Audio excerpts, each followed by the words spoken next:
Electric motors are made of two main components, one stationary, called a stator, the other a rotor that moves inside the stator. The stator has multiple wire coils.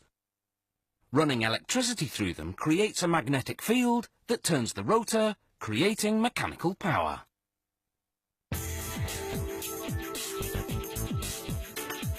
The stator is lined with slots, each of which holds a copper coil. The more powerful the motor, the bigger the stator and the larger the slots. The first step is to line the slots with insulation. This insulation will keep the voltage confined to the coils.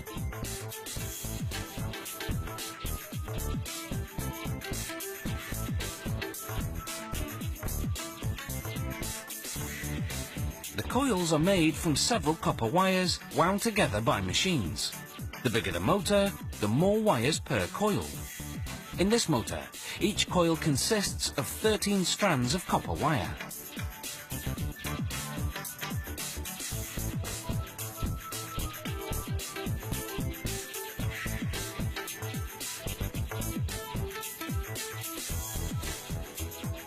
Now the workers tie the coils. This prevents the wires from unraveling while being inserted into the stator slots.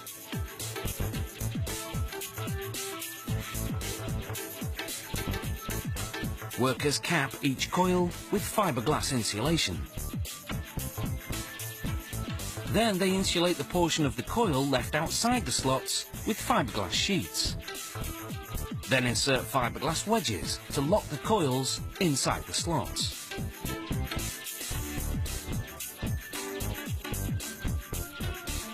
Once all the coils are inserted and insulated, workers begin preparing the connections.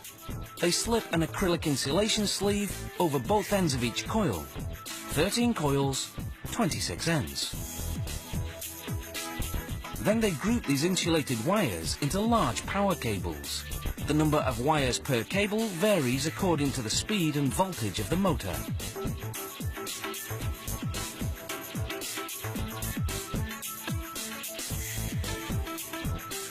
The grouped wires are soldered together and the cables insulated. Workers tuck some inside the stator and leave others accessible so they can be attached to a power source when the motor is installed. Now, using a cord made of heat and chemical resistant polyester, they bind the coils together tightly to ensure they won't move when the motor spins. This unit of bound coils is known as the stator coil. They now submerge the stator in a polyester-based varnish and vacuum it through. This thorough penetration makes the stator coil moisture-resistant. The stator is then put into an oven for 6 hours at 135 degrees Celsius. The varnish hardens, making the stator coil rigid. Now workers have to balance the rotor. If it's off-kilter, the motor will vibrate, hampering performance. They balance it the same way a mechanic balances a car tire, only with 100 times greater precision. Now the rotor is slid into the stator. The rotor will turn on steel bearings. These bearings are heated to expand them, making them easier to install. Then they're blown with cold air to shrink them to a tight fit. It's the same process with the motor's back cover.